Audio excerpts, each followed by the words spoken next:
Ngayong magpapasko, tiyak na mapapadalas na naman ang pag-withdraw ng pera sa mga ATM. Pero mag-ingat po kayo mga kapuso sa Cebu City, isang konsehala na biktima ng hinihinalang ATM skimming.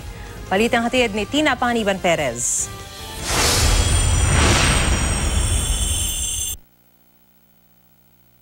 Nagmamadali at pasipat-sipat ang tingin ng lalaking ito bago mag-withdraw sa isang ATM sa Cebu.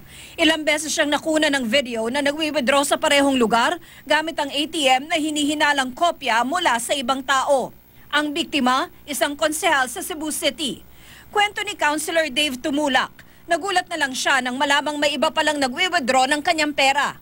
Nakakuha si Tumulak ng kopya ng CCTV video sa bangko. Nagtugma lahat ng petsa at oras ng video sa record kung kailan may ibang nag-withdraw sa kanyang account.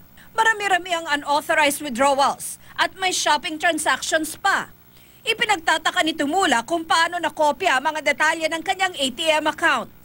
Biktima man gani mo, speak out. Nanawagan si Tumulak sa iba pang biktimang magsalita para mahuli ang suspect. Posible raw itong ATM skimming.